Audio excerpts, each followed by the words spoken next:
अस्सलाम वालेकुम वरहमतुल्लाहि वबरकातुहू।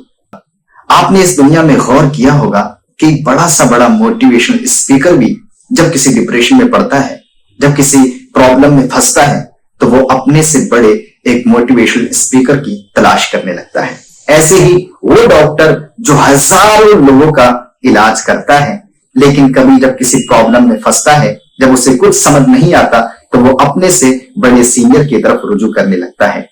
ऐसे ही वो एडवोकेट या वो लॉयर जो सुबह से लेकर के शाम तक केसेस लड़ता है, जब उसे कुछ समझ नहीं आता, तो वो भी किसी न किसी बड़े एडवोकेट की पनाह हासिल करने लगता है। और दूसरी बात ये आपने देखा होगा, इस दुनिया में सबसे ज्यादा कम अगर कोई खुदकुशी करता है तो वो सिर्फ और सिर्फ मुसलमान है, जबकि वो लोग जो सिर्फ और सिर्फ जमाने की इत्तिबा करते हैं वो खुदकुशियां ज्यादा करते हैं। भला ऐसा क्यों? क्योंकि फितरत इंसानी है, वो अपने से बड़े किसी न किसी बॉस की तलाश करती होती है, एक ऐसे शख्स की तलाश करती होती है जो उसको पनाह दे सके और ये पनाह हासिल करके खुद को महफूज कर ले।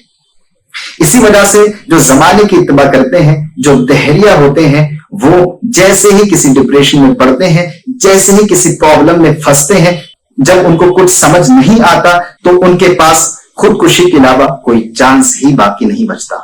जबकि एक मुसलमान जब किसी डिप्रेशन में पड़ता है, परेशान हो जाता है, प्रॉब्लम हल नहीं कर पाता, उसे कुछ समझ ही नहीं आता कि इसके बाद होगा क्या, तो फौरन उसकी जबान से निकलता है, अल्लाह मेरे साथ है, अल्लाह मेरा काफी है, अब अल्लाह ही मददगार है।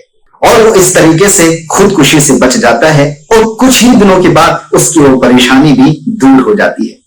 तो मुहतरम अहिब्बा, इस हिकमत खुदाबंदी से पता चलता है कि हमारे लिए सिर्फ एक खुदा को मानकर उसके अहकामात पर अमल करना बेहद लाजिम व जरूरी है। अस्सलामु अलैकुम वरहमतुल्लाहि वबरकातुहू।